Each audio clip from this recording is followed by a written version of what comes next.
नमस्कार दोस्तों, मैं नवीन यूट्यूब चैनल हैप्पी फार्मेसी पे आपका फिर से स्वागत करता हूं।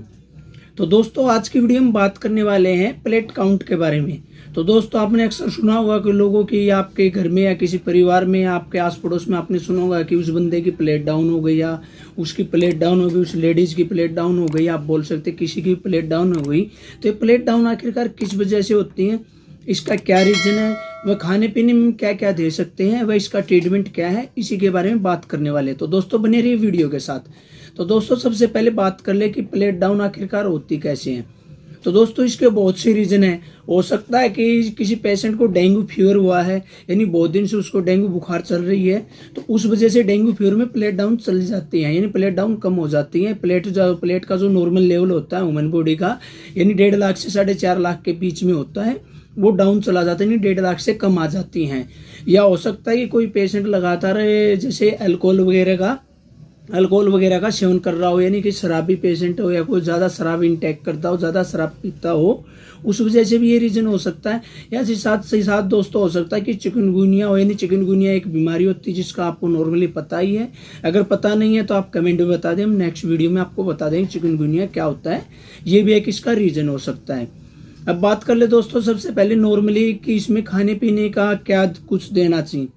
तो दोस्तों, सबसे पहले नॉर्मली तो आपको सबसे ज़्यादा तो आपको नारियल पानी देना चाहिए, यानी जिन पेशेंट की प्लेट डाउन है, प्लेट काउंट कम है, उसको आप नारियल पानी दे सकते हैं। साथ ही साथ दोस्तों, आप दिन में 1 से 2 कीवी फ्रूट भी दे सकते हैं।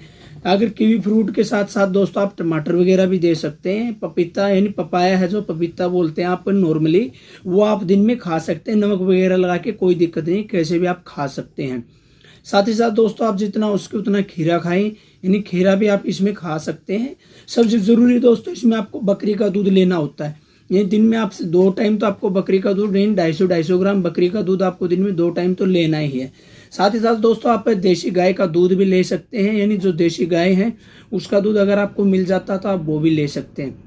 इसके बाद बात कर ले दोस्तों, और क्या कुछ दे सकते हैं। तो दोस्तों, सबसे बढ़िया रहता है जी, गिलोय की जो बेल होती है वो ले लीजिए। साथ ही साथ जो पपीता होता है उसके पत्ते होते हैं, उन दोनों को आप जैसे मान लीजिए उदाहरण के तौर पर 250 ग्राम पानी में उबाल लीजिए। अब 250 ग्राम पानी में उबालने के बाद दोस्तों, आपको क्या करना है कि वो जैसे ही 50 ग्राम रहे, यानी कि 100 ग्राम के करीब रहे, तो आप उसमें चीनी मिला के 250 ग्राम पानी को उबाला, 100 ग्राम रह जाए, तब उसको आप छान कर पी लीजिए। स्वाद अनुसार आप चीनी वगैरह भी मिला सकते हैं। इसके बाद बात कर ले दोस्तों, और क्या कुछ दे सकते हैं। तो दोस्तों, आप अनार वगैरह भी दे सकते हैं, यानी दिन में आप 1-2 अनार भी खिला सकते हैं, पेशेंट को कोई दिक्कत नहीं है। साथ ही साथ दोस्तों, आप सेब वगैरह भी खिला सकते हैं, या आप नॉर्मली घर में बोलते हैं कि आप लहसुन वगैरह भी 1-2, यानी ज़्यादा आपको नहीं खाना है, 1-2 आप खा सकते हैं। साथ ही साथ आप दोस्तों, चुकंदर जो होती है, यानी चुकंदर के नाम से जो फ्रूट आता है मार्केट में, यहाँ पे वो भी ले सकते हैं।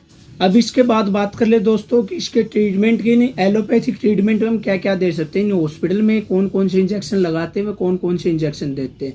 तो दोस्तों, सबसे ज़्यादा तो दिया जाता है जैसे रोमी इंजेक्शन है, जो इंटास कंपनी बनाती है, इसकी मैन्युफैक्चरिंग इंटास कंपनी इंटास बनाती है। रोमी इंजेक्शन दिया जाता है, जिन पेशेंट का प्लेट काउंट डाउन है उसको रोमी इंजेक्शन दिया जाता है। या साथ ही साथ कई बार प्लेट चढ़ाए जाते हैं, यानी कि आपको ब्लड वगैरह भी चढ़ाने की जरूरत पड़ जाती है, वो भी लगा दिया जाता है, इन प्लेट वगैरह लगा दिए भी जाते हैं। अगर बात कर ले दोस्तों, और क्या दे सकते हैं। तो दोस्तों, नॉर्मली जैसे आपको आरएल वगैरह लगाई जाती है, आरएल में आप एल्ड्रेविड डाल सकते हैं, या पोलिविन इंजेक्शन वगैरह डाल सकते हैं। साथ ही साथ सेफ्ट्रोक्सिन 1 ग्राम डाल सकते हैं। या साथ ही साथ कई बार पेशेंट को आरलोग यानी रेंटिडिन इंजेक्शन व डेक्सोना इंजेक्शन भी दे दिए जाते हैं। अगर पेशेंट को किसी प्रकार की फीवर आ रही है तो उसको दरअसल डोलो 650 यानी पैरास्टामोल 650 mg भी दे दिया जाता है। वो पेशेंट की बॉडी वेट पे है कि उसको कितनी डोज देनी है। साथ ही साथ दोस्तों, पेशेंट को जीफी यानी सिफिक्जिम वगैरह की टेबलेट दी जाती है। साथ ही साथ दोस्तों, इसके साथ ही साथ कुछ मल्टीविटामिन सिरप चलाए जाते हैं। या साथ ही साथ कुछ प्लेट गेन के लिक्विड आते हैं मार्केट में, जैसे गिलोय का भी लिक्विड आता है, गिलोय का जो जूस आता है वो भी पेशेंट को कई बार दिया जाता है। या साथ ही साथ प्लेट गेन के नाम से, या डी प्लेट के नाम से, या प्लेटो सेल के नाम से बहुत से आपको लिक्विड मार्केट में, आपके मेडिकल स्टोर में कहीं पे भी आपके आसपास है उसमें, या हॉस्पिटल में किसी नाम से मिल सकते हैं, लेकिन मेनली उसमें गिलोय वगैरह होता है, वो दे दिया जाता है। तो दोस्तों, अगर आपको वीडियो अच्छी लगी हो तो वीडियो को लाइक कर दें, अगर चैनल पर नए हैं तो चैनल को सब्सक्राइब कर लें, और कुछ हमें पूछना चाहते हो तो हमें कमेंट में जरूर बताएं। दोस्तों, मैं मिलता हूं आपको नेक्स्ट वीडियो में, तब तक जय हिंद, वंदे मातरम।